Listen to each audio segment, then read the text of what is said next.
Hi, I have another story for you today, and it's by our old friend Jan Brett. I saved this one for when we were talking about eggs and life cycles, but this one is just like a fairy tale that I'm sure you'll remember. Except Jan Brett really loves chickens. And this book is called Cinders, a Chicken Cinderella by Jan Brett. Jan Brett has a lovely imagination. And look at the inside cover. She does not leave an empty spot on her books. Here's the title page. Jan Brett, Cinders, a Chicken Cinderella. Snow on the outside, feathered friends on the inside. Every evening, Tasha took oats so little Cinders and the other chickens in the old tower. This evening, a blizzard was raging, and Tasha had to struggle through the wind and snow to get there. What a beautiful hen house. Inside the old biddy Largessa, the old biddy Largessa and her daughters, Pecky and Bossy, pushed Cinders out of the way and ate up the oats before Cinders had any. She hid under the wood stove until Tasha lifted her gently onto her lap and fed her. After all the chickens were cared for, Tasha tried to leave, but snow had piled up against the door. Her father was traveling and wouldn't be home until the next day, so she curled up near the warm stove. As soon as Tasha fell asleep, a warm glow filled the room, and the hen house came to life. The chickens clucked and gossiped until Largessa, that big know-it-all, pranced out of the shadows with an invitation to the ball. Prince Cockerel requests the pleasure of your company. A fete, a frolic, a feathered fantasy on the full moon at the Ice Palace. Darlings, she trilled, it will be more than a ball. Prince Cockerel is sure to be looking for a princess bride. She winked and poked Pecky and Bossy. Time to get ready, she cackled with delight. Cinders, lace my lacings and shine my slippers, Pecky ordered. Bring warm water to scrub my toes, Bossy bellowed. Do me first, Largessa ordered. Trim my tail feathers and fetch my jewelry box. Cinders didn't know where to start. The primping and fluffing, shining and smoothing seemed to go on for hours. Would she ever have time to get herself ready for the ball? What would she wear? She began to wonder if she could even go. The snow stopped and the moon shone a path through the window. The chickens, dressed in all their finery, flew off to the ice palace, all except Cinders. She looked down at her wet feathers and frayed wingtips and started to cry. Suddenly, the log in the stove flared. Into the light flew a beautiful, silky hen Cinders had never seen before. I'm here to get you ready for the ball, the Silky promised, and she brushed Cinders with her wand. Cinders found herself wearing a splendid silver sarafan dress. Where ashes had covered her feathers, a silver sheen sparkled. On her feet were the loveliest crystal slippers, and in a basket nearby, one of her white eggs glowed like the silvery sheen of her dress. Next, the Silky rolled out a pumpkin. She called to the pigeons on the rafters and pulled some mice out from under the floorboards. Lastly, she summoned 3 ducks. Then she brushed them all with her wand.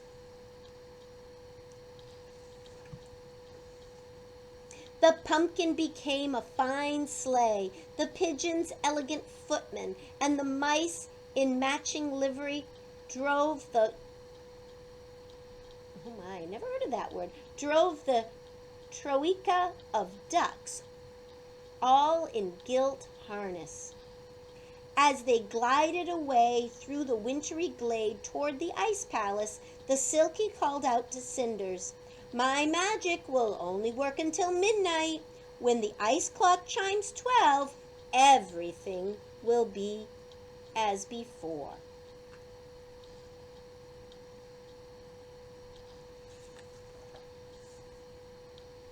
At the palace, the ball was beginning. Largessa pushed her daughters to the front of the line and gave Pecky a shove. The prince, ever the gentleman, caught her before she fell. She looked up into his eyes, swooning the way Largessa had taught her. Once all the guests were announced, Pecky and Bossy stayed close to the prince, keeping him away from the pretty young pullets. The door opened one more time. Everyone looked to see who the last guest would be. The Silky peeked through the window. Prince Cockerel was leading Cinders onto the dance floor. Okay, ready? Hold on. The prince never left her for a moment. When he crowed, she cooed. He was the handsome prince, and she was the dazzling princess. Look at all that fancy detail. Oops. It goes this way too.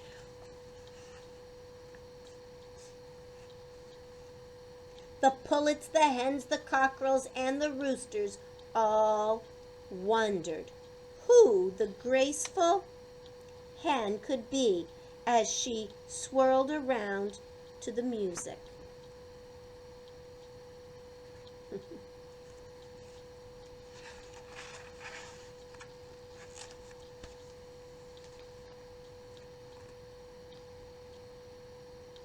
The hour grew late. Dark clouds moved in and covered the moon. The ice clock began to chime. 1, 2, 3, 4. Cinders turned away and flew out the door. 5, 6, 7, 8. She fluttered against the gate, losing her crystal slipper. 9, 10, 11, 12. The little gray hen felt herself growing lighter as her silver dress turned into her old frock. She was covered in ashes, just like before. The spell was broken. She was home and settled on her nest under the stove before the flock returned. The next morning, the chickens twittered and clucked, wondering who the beautiful mystery guest was and why she had flown away. Suddenly, they heard the sound of bugles, and light from the stove lit up the tower. In came the prince, carrying a crystal slipper and Cinder's egg nestled in its basket. "I will travel to the ends of the earth until I find the one who wears the slipper and lays silvery eggs. She is my true love," crowed Prince Cockerel, "the princess of my heart." All the hens lined up to try on the slipper. Big feet, long-toed feet, duck feet, they all tried, but not one foot fit into the dainty crystal slipper.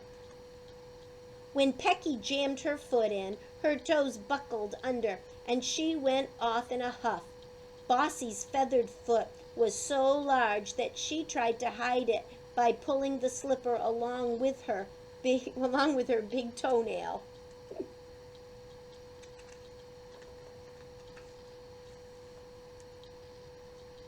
The prince looked in each of the nesting boxes. He saw brown eggs, tinted eggs, speckled eggs, but not one white silvery egg.